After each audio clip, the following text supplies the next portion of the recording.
ಇದು ಮುದ್ದು ಸೊಸೆ ನಾಳೆ ಎಪಿಸೋಡಲ್ಲಿ ಅಮ್ಮಮ್ಮ ಇದ್ದು ಆ ಹೋಟೆಲ್ ಓನರ್ನ ಕರ್ಕೊಂಡು ಹೊರಗಡೆ ಬರ್ತಾರೆ. ಇಲ್ಲಿ ಪಬ್ಲಿಕಲ್ಲಿ ಮಾತಾಡೋದೆಲ್ಲ ಬೇಡ ಅಂತಂದು ತುಂಬಾ ಕೋಪ ಮಾಡಿಕೊಂಡು ಹೋಟೆಲ್ ಓನರ್ನ ಆಚೆ ಕಡೆ ಕರ್ಕೊಂಡು ಬರ್ತಾಳೆ ಅಮ್ಮಮ್ಮ. ಬಂದ ತಕ್ಷಣ ಏನು ನೀನೇನು ಅನ್ಕೊಂಡಿಯಾ ನಿನ್ನ ಬಗ್ಗೆ ಅಂತೆಲ್ಲ ಹೇಳ್ತಾ. ಅಂದಿದ ತಕ್ಷಣ ಅಯ್ಯೋ ಏನಾಯ್ತಮ್ಮ, ಯಾಕೆ ಈ ರೀತಿ ಬೈತಾ ಇದ್ದೀರಿ ಅಂತ ಕೇಳ್ದ. ಅಯ್ಯೋ ಅಜ್ಜಮ್ಮ ಹೋಗಲಿ ಬಿಡಿ ಅಂತ ಚಂಪಾ ಹೇಳಿದ ತಕ್ಷಣ ಏ ಚಂಪಿ ಸುಮ್ಮನೆ ನಿಂತ್ಕೊಳ್ಳಿ ಅಂತೆಲ್ಲ ಹೇಳ್ತಾರೆ.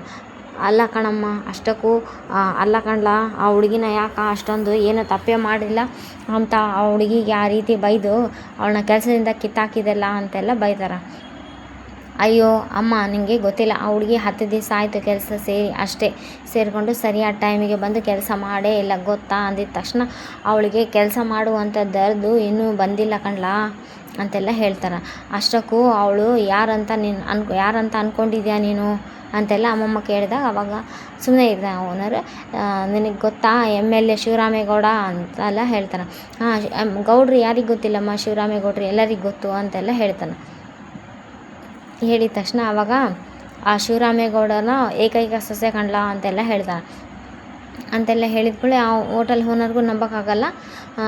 ಅವಳೊಬ್ಬಳೆ ಕಣ್ಲ, ಕೋಟಿ ಆಸ್ತಿ ವಾರಸ್ದಾರ ಆದರೂ ಕೂಡ ಹೆಣ್ಮಕ್ಳು ಸ್ವಾಭಿಮಾನದಿಂದ ದುಡಿಬೇಕು ಅಂತೆಲ್ಲ ಹೇಳಿ ಇಲ್ಲಿ ಹೋಟೆಲ್ಗೆ ಬರ್ತಾ ಇದ್ದಾಳೆ ಕಣ್ಲ ಕೆಲಸ ಮಾಡೋಕೆ ಅಂತೆಲ್ಲ ಹೇಳ್ತಾ. ಅಂದಿದ ತಕ್ಷಣ ಏನು ಹೇಳ್ತಾ ಇದ್ದೀರಾ ಅಮ್ಮೋರೇ, ಗೌಡ್ರ ಸೊಸೆ ನಮ್ಮ ಹೋಟ್ಲಲ್ಲಿ ಕೆಲಸ ಮಾಡೋದಾ ಅಂತ ಕೇಳಿದ ತಕ್ಷಣ ಹೌದು ಕಣ್ಲ, ಎಷ್ಟೇ ಆಸ್ತಿ ಇದ್ದರೂ ಕೂಡ ಹೆಣ್ಮಕ್ಳು ಸ್ವಾಭಿಮಾನದಿಂದ ದುಡಿಬೇಕು ಅಂತ ಅವಳು ಕೆಲಸ ಮಾಡ್ತಾ ಇರೋದು ಅಂತೆಲ್ಲ ಅಮ್ಮಮ್ಮ ಬೈತಾ.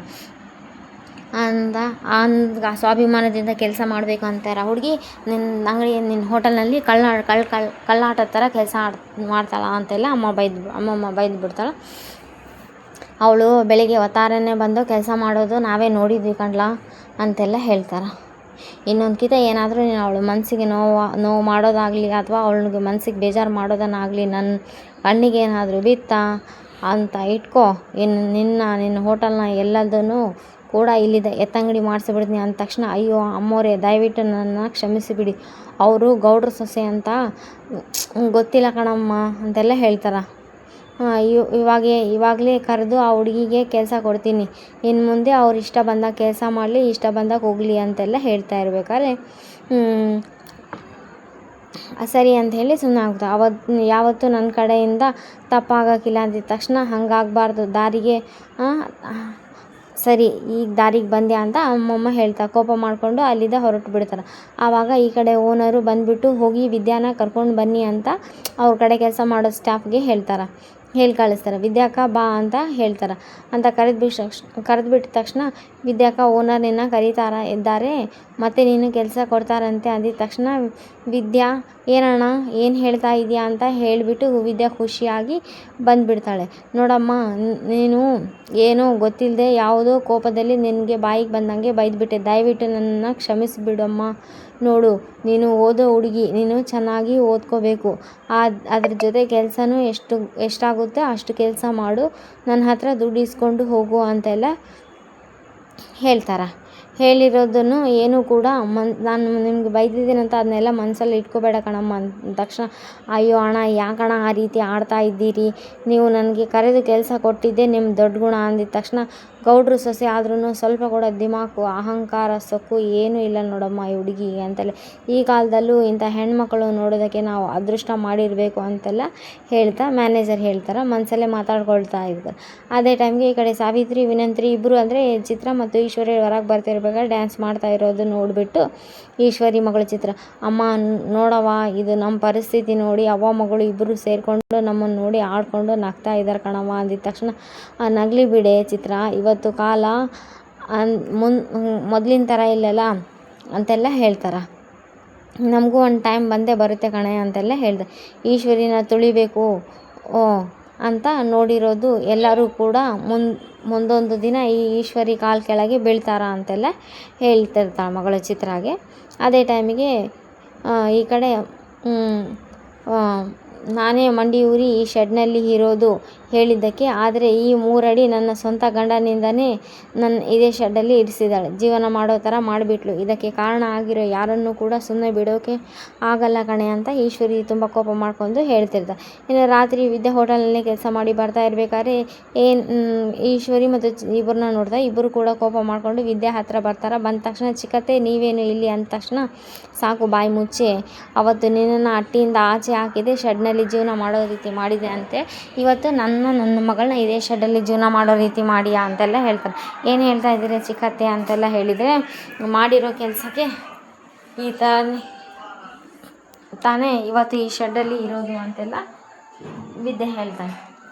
ವಿದ್ಯೆ ಹೇಳಿದ ತಕ್ಷಣ ಕೆಲಸಕ್ಕೆ ಇವತ್ತು ಈ ಶೆಡ್ಡಲ್ಲಿ ಇರೋದು, ಅಷ್ಟಕ್ಕೂ ನೀವು ಮಾಡಿರೋ ಪಾಪ ಕರ್ಮ ನಿಮ್ಮ ಜೊತೆ ಇರುತ್ತೆ ಅಂತೆಲ್ಲ ಹೇಳ್ತಾ ಇದ್ದೆ.